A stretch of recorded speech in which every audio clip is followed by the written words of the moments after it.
సోంపేట పట్టణంలో అపరిశుభ్రం తాండవిస్తుంది. ముఖ్యంగా మనం చూసుకున్నట్టంటే సోంపేట పట్టణంలో ఎక్కడ చూసినా కూడాను డ్రైనేజీలన్నీ కూడాను మురికి కోపాలుగా మారిపోయాయి. ఎక్కడ నీరు అక్కడే నిలువ ఉండిపోయినటువంటి పరిస్థితి. ముందుగా ముఖ్యంగా మనం ఇప్పుడు తెలగవీధి పాఠశాల దగ్గర ఉన్నాము. ఇక్కడ పరిస్థితులు కానీ మనం ఒకసారి పరిశీలించినట్టయితే మొత్తం కూడాను ఒక మురికి గుంటగా మారిపోయింది. ముఖ్యంగా ఇక్కడ ఏర్పాటు చేసినటువంటి డ్రైనేజు సోంపేటలో అటు పెద్ద కామిటి వీధి దగ్గర నుంచి చూసుకున్నట్టయితే ఇటు బజారు వీధి అలాగే రాజుగారిపేటకు సంబంధించినటువంటి కాలువలతో ఈ కాలువల్ని అనుసంధానం చేశారు. ఈ నేపథ్యంలో అక్కడి నుంచి వచ్చిన నీరంతా కూడాను ఇక్కడ కాలువల్లో పూర్తిగా పేరుకుపోయినటువంటి పరిస్థితి. దీంతో ఇక్కడ ఈ మొత్తంగా ఈ పెద్ద కాలువలో చూసుకున్నటువంటి ఈ కాలువలో మొత్తం నీరు ఎక్కడికి వెళ్లకుండా ఇక్కడే పూర్తిగా స్టాగ్నెట్ అయినటువంటి పరిస్థితి కనిపిస్తుంది. దీంతో ఇక్కడంతా కూడాను ప్రజలు ఇక్కడ నివాసం ఉంటున్నటువంటి ముఖ్యంగా తెలగవీధి అలాగే హరిజన వీధులకు సంబంధించినటువంటి ప్రజలు తీవ్రమైనటువంటి ఇబ్బందులు పడుతున్నారు. ఇక్కడ ఉన్నటువంటి దుర్గంధంతో వాళ్ళు ఇక్కడ ఉండాలంటేనే భయపడుతున్నటువంటి పరిస్థితి కనిపిస్తుంది. మనం ఇక్కడ ఒకసారి డ్రైనేజీలను కానీ చూసుకున్నట్టయితే మొత్తం కూడా ఇక్కడ డ్రైనేజీలు అంతా కూడాను మొత్తంగా నీరు ఎటు వెళ్లకుండా ఇక్కడ పూర్తిగా స్టాగ్నెంట్ అయిపోయినటువంటి పరిస్థితి.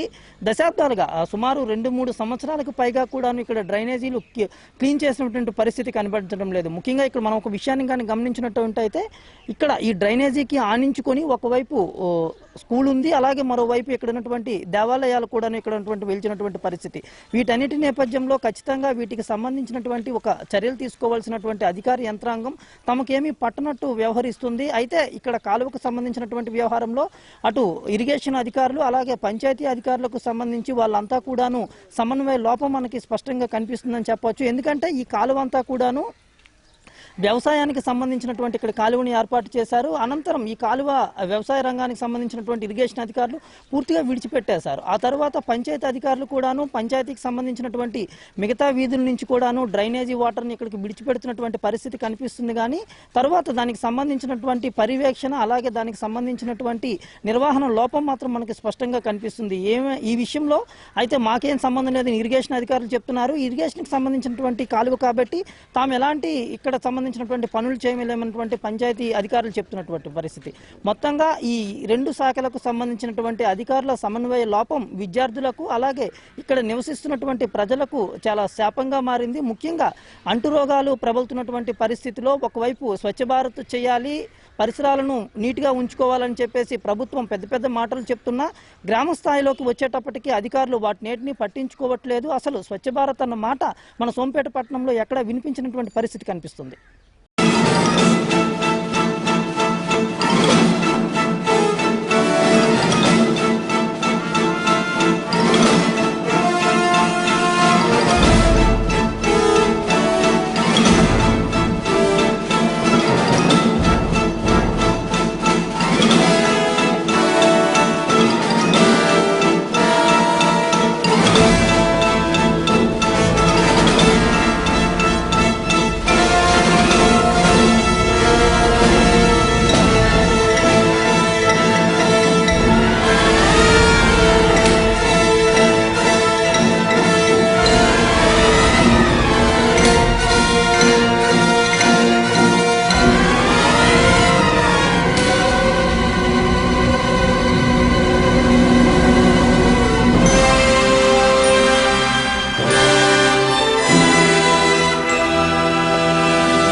సోంపేటలో ఎక్కడ చూసినా చెత్తాచెదారమే. ఏ వీధి చూసినా ఏమున్నది గర్వకారణం. మురికి కాలువలను తలపిస్తున్న డ్రైనేజీలు, జనాలను భయపెడుతున్న కంపు. ఎక్కడ చూసినా ఇదే పరిస్థితి. అడుగు తీసి అడుగు వేయాలంటే భయం. ఎటు నుండి ఏ జబ్బు జాడి చేస్తుందో అని ప్రజలు భయపడుతున్నారు. మీరు చూస్తుంది తెలగ వీధికి ఆనుకుని ఉన్న డ్రైనేజీ. ఏంటి, ఎక్కడైనా డ్రైనేజీ ఉంటుంది కదా, ఇందులో కొత్తేముంది అనుకుంటున్నారా? అక్కడే మీరు భ్రమపడ్డారు. ఎందుకంటారా? ఈ కాలువ చూస్తే మీకే అర్థమవుతుంది. ఏంటి, షాక్ తిన్నారు కదూ? చూసినోళ్ళు మీకే ఇలా ఉంటే అక్కడ బ్రతుకుతున్న ప్రజల మాట ఏంటో ఒక్కసారి ఆలోచించండి.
సోంపేట పట్టణంలో దాదాపు అన్ని డ్రైనేజీల లింకు తెలగవీధి కాలువకే ఉంది. దీంతో ఎప్పుడూ చిన్నపాటి మురికి కూపంలా కనిపిస్తుంది ఆ కాలువ. అయితే అసలు సమస్య అక్కడే వచ్చింది. వాస్తవానికి తెలగవీధికి ఉన్న కాలువ వ్యవసాయ కాలువ. కానీ అది రైతులకు ఏమాత్రం ఉపయోగపడటం లేదు. కారణం, అందులో ఉన్నదంతా చెత్తా చెదారమే. దీంతో అది కాస్త ఓ ప్రమాదకరమైన ఊబిలా తయారైంది. ఒకవైపు దేవుడి సన్నిధి, మరోవైపు సరస్వతి నిలయం. ఇలాంటి రూట్లో జనసాంద్రత ఎక్కువగా ఉంటుంది. దీనికి తోడు 4 వీధులకు ఇదే ప్రధాన రహదారి. ఇదే ఇప్పుడు వారికి శాపమైంది. ఏళ్ల తరబడిగా అధికారులు ఆ కాలువ ఉన్న సంగతే మర్చిపోయారు. ఫలితంగా అటువైపు వెళ్లాలంటే భయం. ఏ జబ్బుతో మంచాన్ని పడవలసొస్తుందోనన్న టెన్షన్. అంతేకాదు, కడుపు నిండా భోజనం చెయ్యాలన్నా ఆ కాలువ వెదజల్లుతున్న కంపుకు ముద్ద దిగని దారుణమైన పరిస్థితి స్థానికులను వెంటాడుతుంది.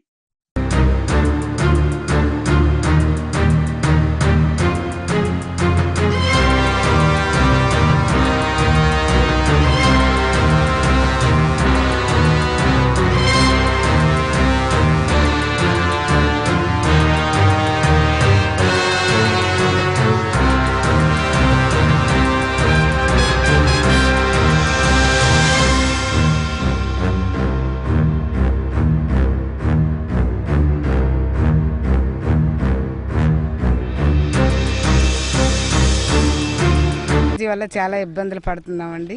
ఇక్కడ పిల్లలు స్కూల్ ఉంది, స్కూల్లో పడిపోవడం గట్రా జరుగుతుంది. ఎన్నిసార్లు చెప్పినా ఇది చేయటం లేదు. అది ఇక్కడ మీరు శుభ్రం చేస్తారని మేము కోరుకుంటున్నాం. చేయడం లేదు, దాని గురించి రెస్పెక్ట్ చేయడం లేదు. మేము ప్రజలు ఏమైపోవాలి?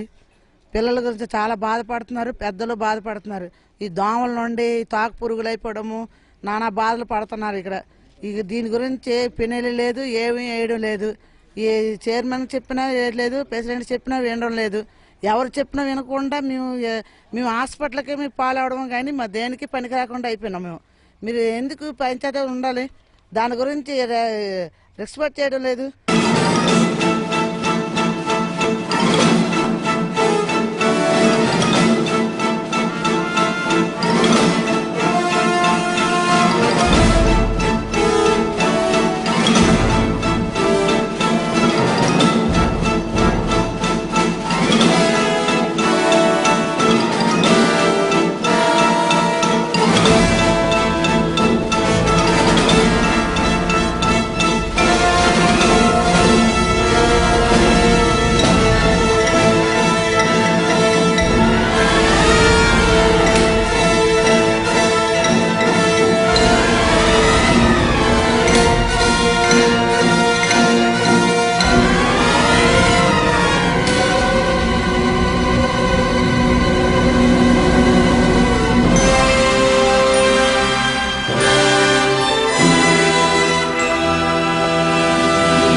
మురికి కాలువ వల్ల స్వచ్ఛమైన నీరు కూడా అక్కడి వారికి దొరకడం లేదు. భూగర్భ జలాలు కలుషితమై తాగే నీరు కూడా కంపు కొడుతుంది. మరోవైపు ఆ కాలువను చూసి విద్యార్థులు భయపడుతున్నారు. వరుసగా జరుగుతున్న సంఘటనలతో ఇంటర్వెల్ సమయంలో కూడా రోడ్డుపైకి రావాలంటే వణికిపోతున్నారు. ఆటాడుకునే సమయంలో అందులో పడితే ఆ సంగతి ఏంటో వారికి తెలుసు. అందుకే విరామ సమయంలోనూ తరగతి గదులకే పరిమితమవుతున్నారు.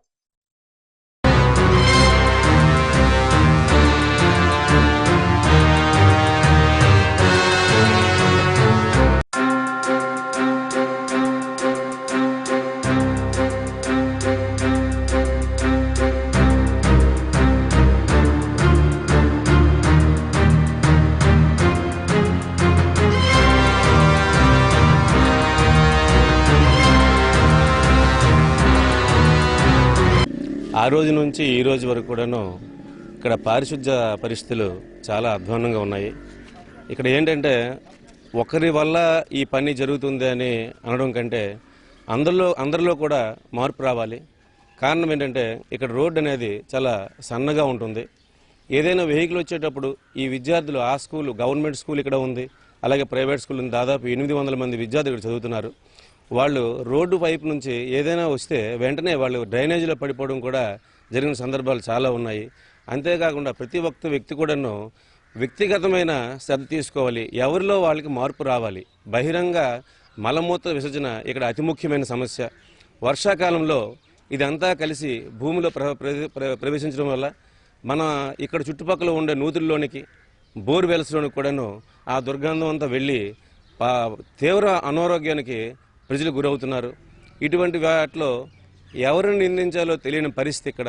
చాలా కాలం అక్కడ ఉండే ప్రజల్ని మేము రిక్వెస్ట్ చేయడం కూడా జరిగింది. మరి ఎవరి సమస్యలు వాళ్ళకు ఉంటాయి.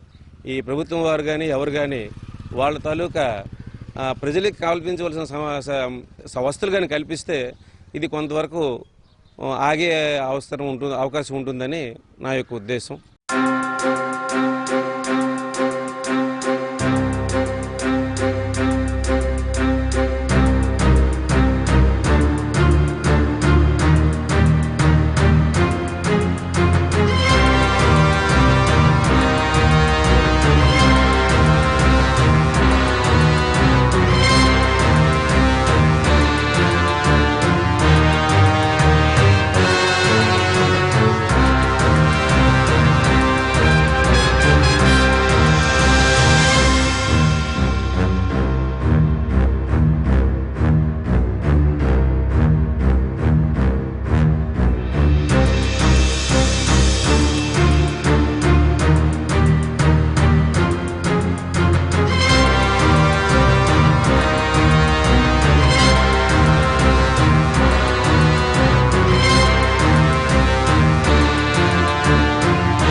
పంచాయతీకి దఫాలుగా కంప్లైంట్ పెట్టడం జరిగింది. అయినను ఎటువంటి యాక్షన్ లేదు.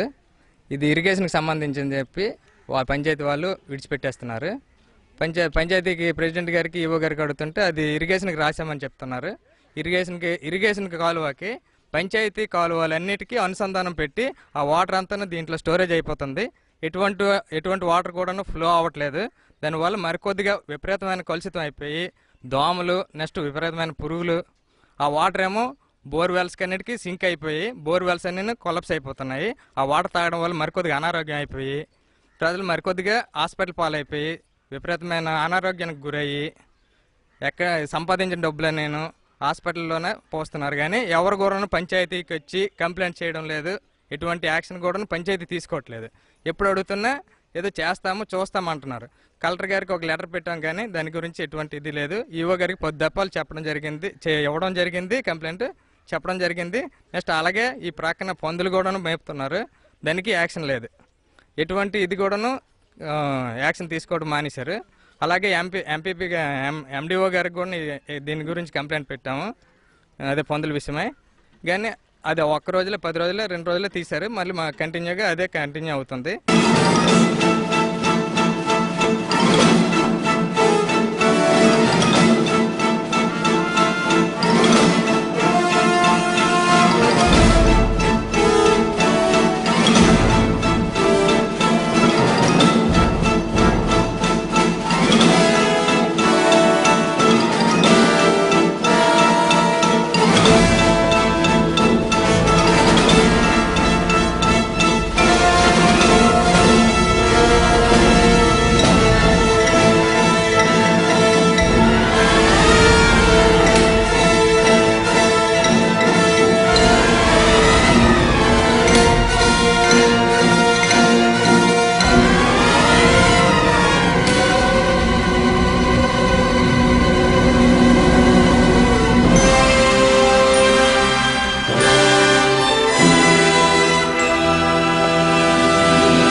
సోంపేట పట్టణానికి ప్రధాన డ్రైనేజీగా ఉన్న ఈ తెలగవేది డ్రైనేజీకి సంబంధించి ఎప్పటికైనా అధికారులు దీనిపై ఒక శ్రద్ధ తీసుకొని ఖచ్చితంగా దీన్ని మరమ్మతులు చేసి ఇక్కడ డ్రైనేజీలో పేరుకుపోయిన నీటిని తొలగించాల్సిన అవసరం ఉంది. ఎందుకంటే ఇక్కడ స్కూల్కు సంబంధించినటువంటి పిల్లలు ఇక్కడ ఆడుకున్న పరిస్థితుల్లో చాలా మంది ఈ డ్రైనేజీలకు సంబంధించి పడి ప్రమాదాలకు గురైనటువంటి సందర్భాలు ఉన్నాయి. అంతేకాకుండా ఇక్కడ ఈ డ్రైనేజీలో ఏళ్ల తరబడి నీరు ఇలాగే పేరుకుపోవడం వల్ల ఇది ఒక మురికి గుంటగా మారింది. ఏ టైంలో కూడా ఇక్కడికి సాధారణంగా ఇంటర్వ్యూల టైంలో పిల్లలు రోడ్ల పేదకు వచ్చి ఆడుకునే పరిస్థితి ఉంటుంది. వాళ్ళు ఇక్కడికి వచ్చి ఆడుకోవాలంటేనే భయపడుతున్నారు. ఎందుకంటే ఎప్పుడైనా అందులో పడితే వాళ్ళ పరిస్థితి ఏంటన్నది కూడా ఒక భయాందోళనకు గురి చేస్తున్నటువంటి పరిస్థితి. అంతేకాకుండా ఇక్కడ జనావాసాలకు మధ్యలో ఉన్నటువంటి డ్రైనేజీ ఇలాగే విడిచిపెట్టడం వల్ల చాలా రోగాలు కూడాను వ్యాప్తి చెందే అవకాశం ఉంది. కాబట్టి ఇప్పటికైనా అధికారులు ఈ విషయంలో శ్రద్ధ చూపించి ఖచ్చితంగా దీనికి ఇక్కడ డ్రైనేజీలో పేరుకుపోయినటువంటి వాటర్ అంతటిని కూడాను మళ్లిస్తారని ఆశిద్దాం. అంతేకాకుండా ఈ డ్రైనేజీ పైన కూడాను ఒక పైకప్పును కూడా ఏర్పాటు చేసి ప్రమాదాల నుంచి ఒక సఖ్యమైనటువంటి రక్షణ చర్యలు తీసుకోవాలని కూడాను భావిద్దాం.